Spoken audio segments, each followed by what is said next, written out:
부분이 많지만 더 말씀드리지 않겠습니다. 권인숙 의원님 질의하십시오. 네, 아까 그 비동의 간음과 관련돼서 뭐 들이댔던 통계나 이런 부분들 체크해 보셨나요? 예, 그 통계를 정하는 나라마다 나라별로 다르거든요. 나라마다 기준이 다르지만 잠깐만요. 제대로 정확한 통계들이 아닌 건 예, 맞죠? 아닙니다. 스웨덴 같은 경우 23%는 기소 중에서의 유죄율이 맞고요. 아니요, 전체 이 거기에 발생률이라든가 이런 것들이 과장되었고 그다음에 독일 같은 경우가 8%라는 거는 말이 안 되죠. 경찰률이고요, 위원님. 제가 이것이 아니라는 거는 여기서 확인된 거고요. 아니, 그렇지 않아요. 여기서 이제 이어서 얘기하겠습니다. 아니 위원님이 아니라고 한다고 아니, 아니게 되는 건 그거와 아니죠. 관련된 보고를 해주시고요. 예. 보고를 해주시고. 아니 그렇게 아니라고 단정하시고 그걸 전제로 말씀하시면 안 되고요. 통계에서 저도 예. 확인한 바이고 거기서 그 검찰에도 제가 확인한 제가 말씀하는 거는 네. 입증 책임의 문제 때문에 억울한 사람이 처벌할 수 있다는 점을 중점적으로 말씀드린 거라는 아니 걸 입증 말씀드릴게요. 책임에 관련한 얘기를 좀 하자고요. 일단 그 한국 여성 정책 연구원이 아까도 얘기 드렸었습니다만 이제 우리 현실을 좀 말씀드리는 겁니다. 한국 여성 정책 연구원이 전국 66개 성폭력 상담소에 2019년도에 접수된 강간, 유사 강간 포함하는 겁니다. 사례 분석 결과가 70%가 폭행 협박 없이 이제 발생했다고 합니다. 그만큼 이제 비동의, 그러니까 동의와 관련된 얘기들이 지금 이제 많이 올라오고 있는데요. 저는 이 비동의 간음에 대해서 사실은 우리가 사회적 논의를 잘 진전시켜야 된다고 생각합니다. 왜냐하면 우려가 많잖아요. 그러니까 저도 거기에 공감합니다. 우려가 많은 것의 가장 핵심은 내심의 동의라는 거, 내심으로 했던 것에 내심의 의사로 가야 사람들이 어떻게 판단할 것인가의 문제라는 것이 있는데 이것은 사실 뭐 독일 같은 데서도 나타나긴 합니다만 인지 가능한 의사를 중심으로 이런 것들을 이제 범죄들을 판단해 나가는 과정들을 만들어 나가는 거죠. 그러니까 네거티브 방식으로 아닌 것을 정리해 나가는 것도 얼마든지 가능하고 그래서 이런 문제들에 대해서 사실은 법무부 장관부터 우리 사회가 이 문제에 굉장히 많이 올라와 있는 그러니까 현실에서 이 강간이 폭행 협박이 없는 강간들이 굉장히 많이 벌어지고 있는 문제들을 어떻게 해결할 것인가에 대한 논의를 굉장히 정직하게 저는 진행해 나가야 된다고 생각합니다. 그런데 여기서 지금 제가 말씀드리려고 하는 것의 핵심은 뭐냐면요. 여기 피의자가 100% 입증 책임을 져야 된다는 얘기 있잖아요. 이건 정말 거짓말이죠.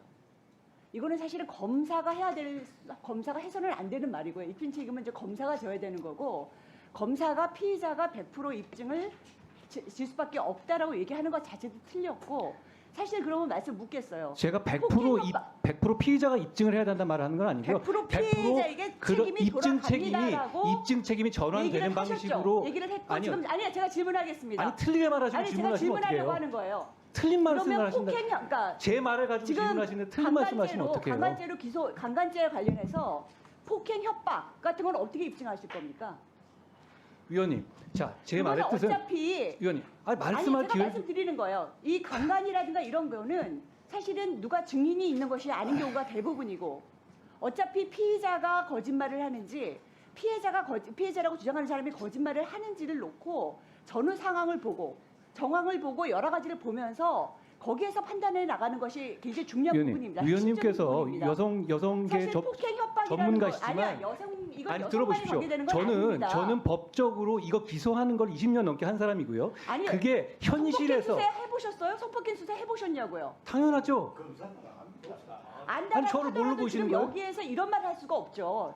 아니 위원님. 아니 어떻게 검사가 입증 책임을 여기서 피고자라고 말씀하셨는데 입증 책임을 100%를 질 거라고 아까 제 말을 왜곡해서 얘기한다는 그렇게 얘기하시면 안 되는 거고요. 아니 폭행 그럼 들어보시라니까요 제 말씀을. 제가 묻고 있잖아요. 저는 지금 저한테 말할 기회를 좀 주셔야 되지 않아요? 폭행 협박은 위원님은 늘 이런 식입니까? 그냥 선 거놓고 저는 이쪽 사람이고 이렇게 가시는 거예요? 저는 그냥 건설적인 토론을 하자는 것이잖아요. 뭐냐면요. 지금 사람들이 이 문제와 관련돼서 굉장히 오해가 많고 우려가 저한테 많은데 말할 기회를 주셔야죠. 아니 말할 기회를 주시면 안 됩니까? 아니요. 이따가 얘기를 하세요. 법무부 장관이 나와서 입증 책임을 그러니까 피고인이 100%를 질지도 모른다. 라고 협박을 하는 건 틀리다는 거죠. 아니죠. 그럼 위원님이 제 말씀을 잘못 옮기셨어요. 아니요, 저는 여기 그렇게 분명히 제 말 들어보시라니까요. 아니 들어보시고 말씀하시면 안 돼요? 말씀하세요. 제 말씀은 당연히 검사가 그 입증 책임을 집니다. 그런데 이런 경우에 내심을 입증해야 되는 상황이기 때문에 현실에서는 위원님 제 말 끊지 마시고요.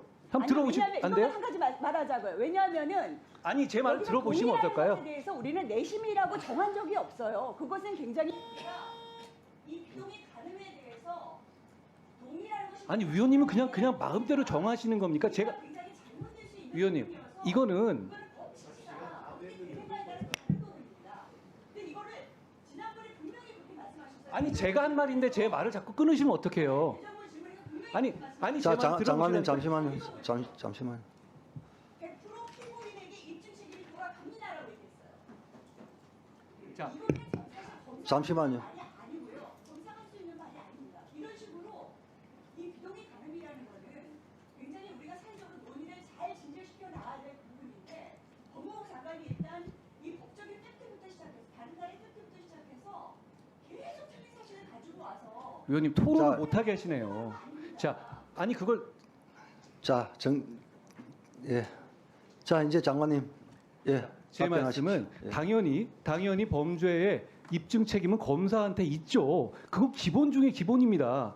제 말들은 뭐냐면 이런 조문 구조하에서라면 실질적 현장에서는 100% 피고인이 그걸 입증해야 되는 시스템으로 움직일 거라는 거예요. 아니 제 말 막지 마시고요. 한번 아니, 권인숙 의원님, 이제 답변 들을 시간입니다. 권인숙 의원님, 예. 위원님 제가 검사 25년 한 사람인데 그걸 법정에서 어떻게 움직이지 않는다고 자, 저한테 권인숙 의원님.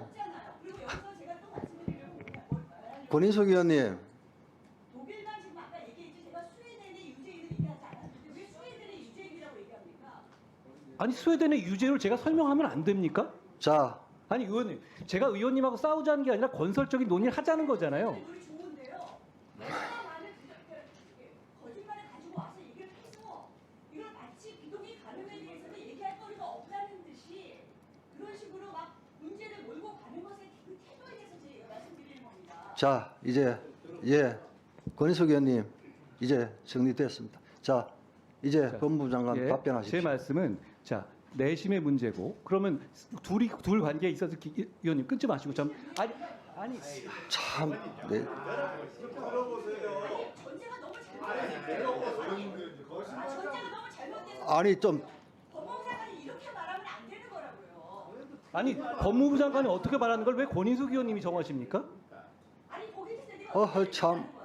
아니 제 말을 좀 들어주시면 안 네, 될까요? 이제 법무부 장관 답변하십시오. 자, 이런 구도하에서는 저는 그냥 전적으로 법적인 어떤 쟁송의 구조에 대해서 말씀드리는 겁니다. 그러면 이런 경우에 자, 내 내심이 이런 거였다고 피해자가 주장할 경우에는 이런 경우에는 그 내심 자체가 동의 여부가 구성 요건이 되는 경우에는 이것이 그렇지 않았다는 것 그렇지 않았다는 것에 대한 확증이 있지 않는 이건 기소될 가능성이 상당히 높아요. 제가 말씀드리는 건 그런 구도고 게다가 그 내심이 상대방 그러니까 상대방은 나는 그런 상황이 아니었다고 주장하는 사람과 이 사람의 내심을 그 내심이 아니었다고 이쪽에서 입증해야 되는 상황이 되기 때문에 굉장히 그 입증은 어려워질 겁니다. 그러니까 입증 책임의 사실상의 전환, 제 말씀은 사실상의 전환을 말씀드리는 것이고 입증 책임의 사실상의 전환이 이루어질 수 있기 때문에 이 부분에서는 굉장히 신중해야 된다는 것. 의원님, 저는 이 문제에 대해서 상당히 건설적인 토론을 원하는 것이고 여기에 대해서 사실 제 주위에 있는 사람들이 이 이슈에 끼지 말라고 저한테 많이 그랬거든요. 근데 저는 제가 생각하는 어떤 논점에 대해서 제가 이 주제 자체를 뭐 봉쇄한다 이런 취지가 전혀 아니지 않습니까? 저는 이런 문제가 있고 이렇기 때문에 제 입장은 이러니까 여기에 대해서 반박하거나 그러고 서로 간에 토론을 통해 가지고 건설적인 지향점을 만들어자 이런 취지거든요. 그런데 의원님은 말끝마다 제가 무슨 거짓말을 했다는 아니 뭘 거짓말을 했다는 거예요? 그리고 스웨덴에 관해서 23%의 유죄율이 있다는 거 그걸 얘기하면 안 됩니까? 제가 위원님한테 허락받고 얘기해야 되는 거예요? 아니 권인숙 위원님이 의원님, 묻는 것만 제가 얘기해야 되는 건 아니잖아요. 권인숙 의원님, 아니 제가 뭘 얘기하는 거에 대해서 위원님한테 허락받아야 되는 건 아니잖아요. 저는 좀 건설적인 논의를 할 수 있는 기회가 있었으면 좋겠습니다. 답변 다 하셨습니까? 네. 자,